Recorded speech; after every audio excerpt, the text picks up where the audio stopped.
Perkenalkan, saya Rahmawati Eka Dewi, NIM A4 2018-0008, kelompok 1 dengan dosen pembimbing Ibu Dr. Anda Haryatmi Magister Sains.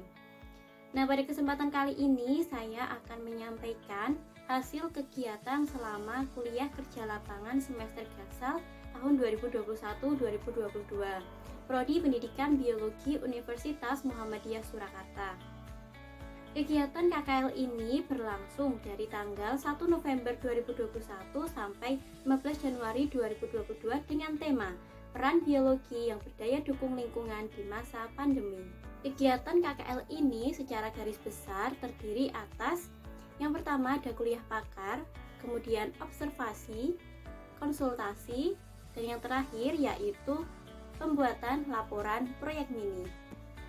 Kegiatan yang pertama yaitu kuliah pakar 1 dengan topik membekali calon guru biologi di program studi pendidikan biologi Universitas Muhammadiyah Surakarta tentang informasi epidemiologi oleh Dr. Fitri Widianingsih dari IKM Fakultas Kedokteran Universitas 11 Maret.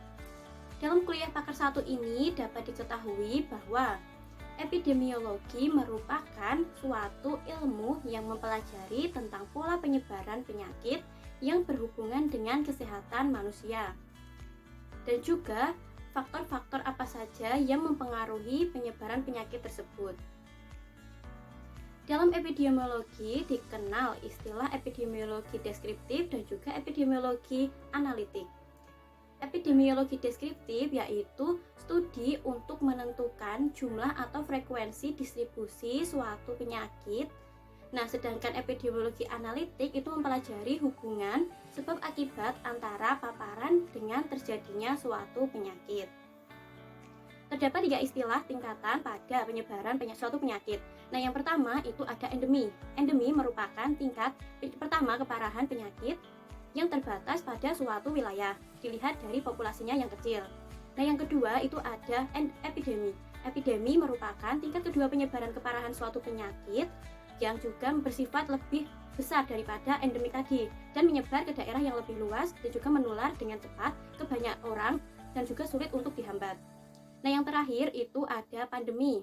Pandemi merupakan epidemi yang menyebar ke berbagai wilayah negara, yaitu mencakup skala internasional dan mempengaruhi orang di seluruh dunia dalam jumlah yang besar secara simultan atau berkelanjutan dan di luar dugaan sehingga sulit untuk dikendalikan. Setelah kuliah pakar pertama dilaksanakan, maka dilakukan kegiatan observasi mengenai studi pustaka sejarah pandemi dengan berbagai pilihan tema. Nah, salah satunya yaitu sejarah pandemi flu Asia. Kemudian dilanjutkan konsultasi dengan dosen pembimbing melalui psikologi. Kegiatan selanjutnya yaitu pembuatan artikel ilmiah sejarah pandemi. Nah, berikut ini merupakan artikel ilmiah sejarah pandemi yang saya buat dengan judul Menilik Sejarah Pandemi Flu Asia, Flu Ringan yang Mematikan di Abad ke-20.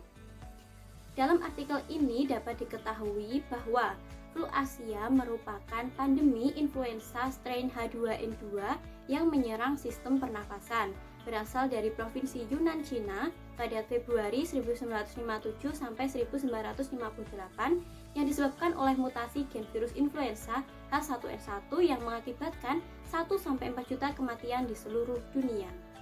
Kegiatan selanjutnya yaitu kuliah pakar yang kedua dengan judul Pengenalan Serangga Vektor oleh Ibu Lulu Susianti dari Balai Besar Penelitian dan Pengembangan Vektor dan Reservoir Penyakit. Nah, dalam kuliah pakar yang kedua ini dapat diketahui bahwa vektor itu merupakan arthropoda atau serangga yang dapat menularkan penyakit atau patogen dari penderita kepada orang lain. Nah, jenis vektor itu ada 2.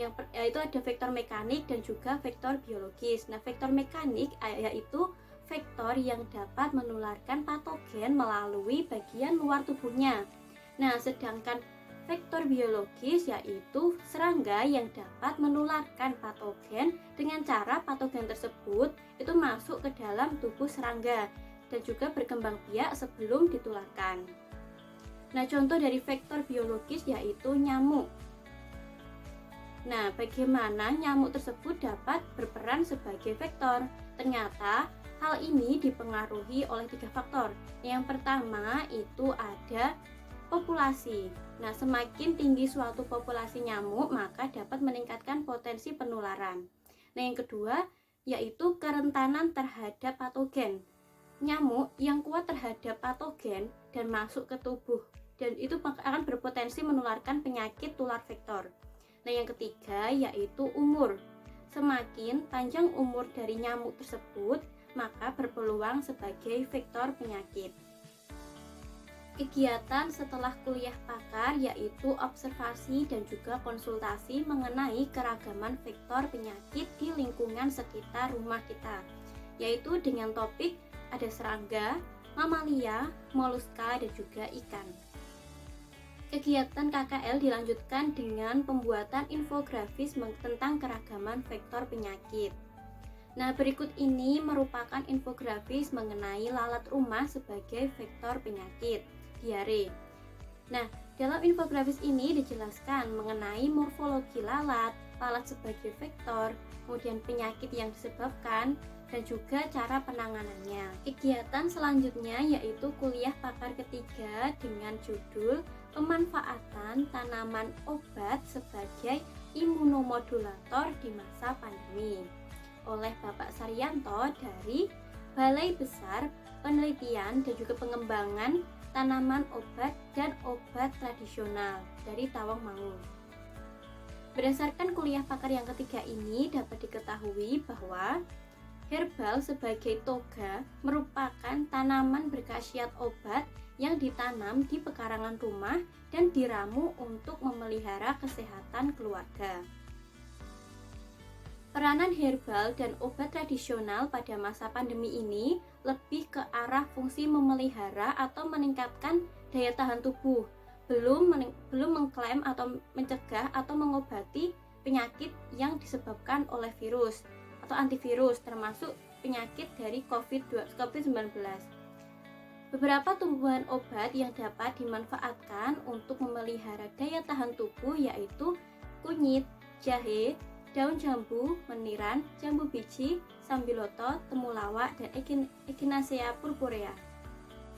Setelah kuliah pakar 3, maka dilakukan observasi mengenai manfaat tanaman obat imunomodulator untuk mengobati alergi, pernafasan, peredaran darah, pencernaan, dan juga ekskresi. Kegiatan dilanjutkan dengan konsultasi melalui psikologi dan pembuatan katalog digital. Berikut ini merupakan katalog digital yang saya buat tentang manfaat tanaman obat sebagai agen imunomodulator untuk peredaran darah. Nah, dalam katalog ini terdapat beberapa jenis tanaman yang dapat digunakan sebagai imunomodulator penyakit pada peredaran darah. Di antaranya yaitu terdapat tanaman mahkota dewa yang mengandung senyawa flavonoid yang bermanfaat untuk melancarkan peredaran darah. Kemudian ada jahe dengan kandungan gingerol yang dapat mencegah penggumpalan pada darah. Nah, kemudian terdapat tanaman yaitu kunyit dengan kandungan kurkuminnya itu berfungsi sebagai imunomodulator dengan membantu menurunkan tekanan darah. Selanjutnya yaitu ada mengkudu yang mengandung fitonutrien yaitu scopoletin yang berfungsi untuk memperlebar saluran pembuluh darah. Nah, berikut ini ada ketumbar yang diketahui memiliki kandungan zat flavonoid yang dapat memperlancar aliran darah. Dan yang terakhir yaitu pegagan yang bersifat mendinginkan berfungsi untuk melancarkan peredaran darah. Berikut ini merupakan dokumentasi kegiatan selama KKL mulai dari pembekalan melalui Zoom meeting, kemudian presensi melalui Google Form, selanjutnya pengumpulan hasil observasi, dan juga konsultasi proyek mini melalui psikologi, dan yang ini merupakan pengumpulan laporan proyek mini. Cukup sekian yang dapat saya sampaikan mengenai kegiatan selama kuliah kerja lapangan secara virtual ini. Kurang dan lebihnya saya mohon maaf. Wassalamualaikum warahmatullahi wabarakatuh.